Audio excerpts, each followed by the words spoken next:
guys, bersama saya lagi dalam Alright Noper Channel. Ini dia sahabat semua, mesej padu daripada Datuk Seri Anwar Ibrahim, Perdana Menteri kita yang ke-10 Kerajaan Perpaduan Malaysia Madani.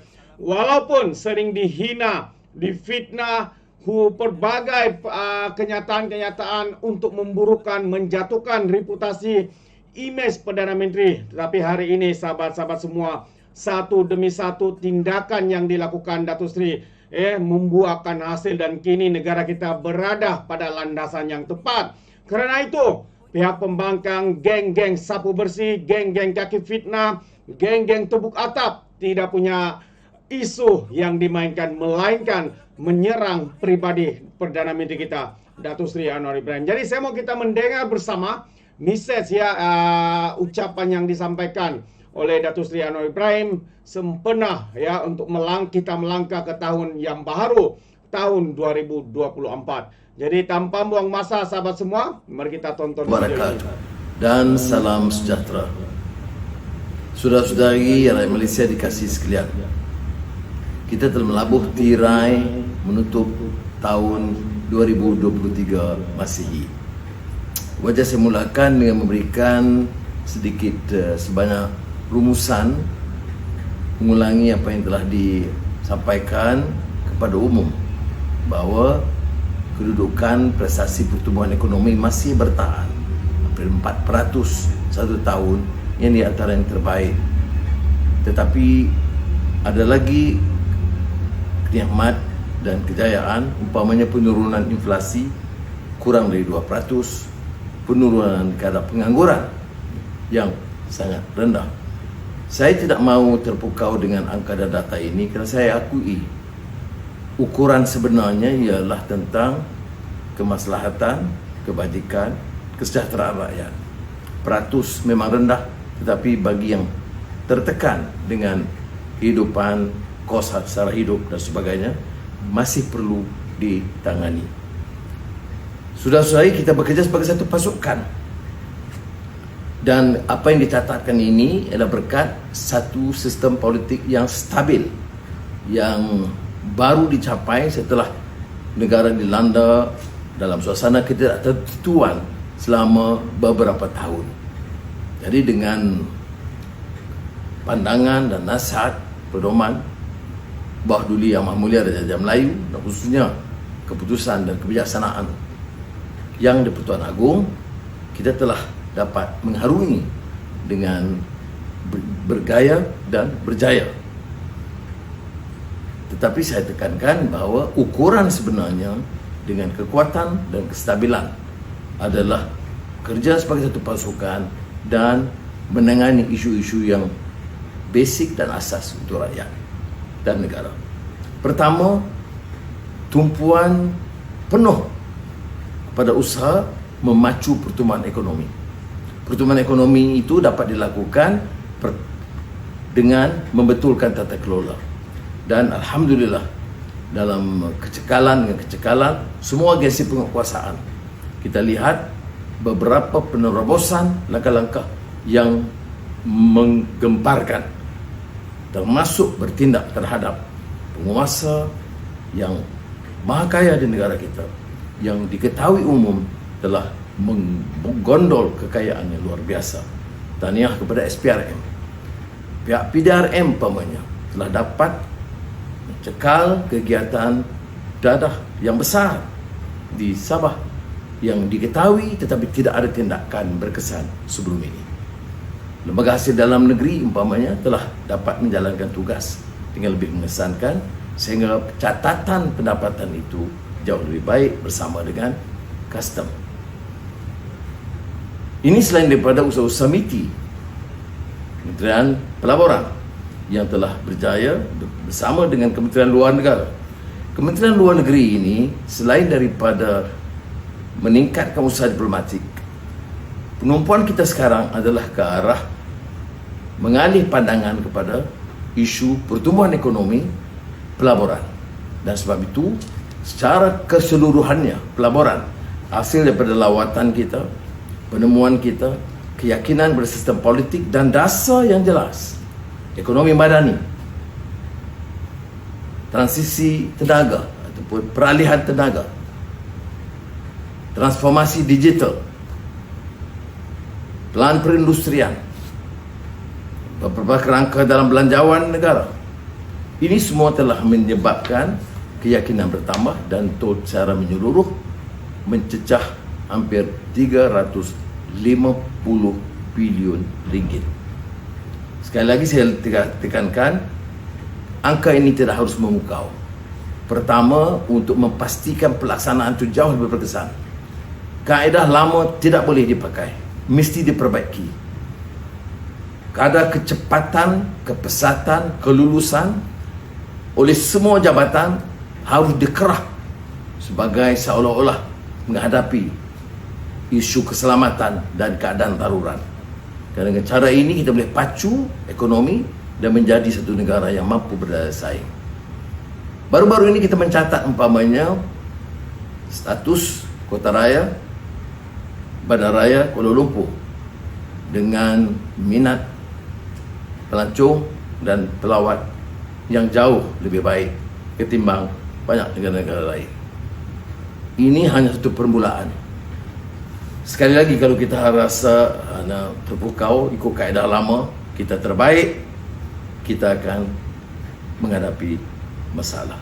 Oleh yang demikian, saya akan menggesa rakan-rakan dalam pasukan, jemaah menteri, pegawai dan pejabat awam, sektor swasta, penguatkuasa dan keselamatan, meningkatkan usaha mereka menjadikan negara Malaysia ini negara hebat dan gagah di rantau ini. Di antara cabaran kita yang lain adalah soal perpaduan dan keselamatan rakyat harus diberikan keutamaan. Maka tentunya dasar-dasar kita akan memastikan semangat perpaduan rakyat Malaysia dengan dasar perlembagaan yang jelas, soal kedudukan peruntukan perlembagaan, soal Islam, soal bahasa Melayu, soal kedaulatan Raja-Raja Melayu dan hak keistimewaan Melayu Bumi Putra, itu tidak diganggu. Tetapi semangat perpaduan untuk memeluk keseluruhan rakyat dari pelbagai kaum dan pelbagai agama, itu tugas hakiki yang tidak boleh disangkal ataupun diringankan.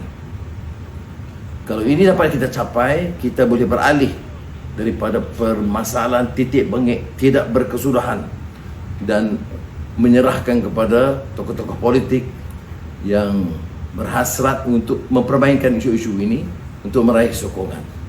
Terimalah kenyataan, Malaysia mesti lebih gagah dan hebat. Hebat dan gagah kerana keamanan, semangat perpaduan dan penumpuan tentang pertumbuhan ekonomi dengan beberapa tindakan yang harus tegas. Ini termasuk beberapa reform dalam sistem pendidikan kita. Sistem pendidikan kita bukan sahaja nak perhatikan kedudukan bahasa, tetapi harus memberikan keutamaan kepada soal transformasi digital dengan lebih pantas lagi dari peringkat sekolah rendah, menengah dan institut pendidikan tinggi, pusat-pusat latihan, TVET, supaya pelaburan itu tidak hanya memberikan ruang kepada pekerja peringkat rendah tetapi teknologi tinggi. Ini bermakna perubahan yang harus lebih radikal, anjakan paradigma yang lebih bermakna harus dilakukan oleh semua pimpinan di semua peringkat, dan kita jangan bertolak ansur atau dialih pandangan dalam hal-hal yang remeh yang lainnya.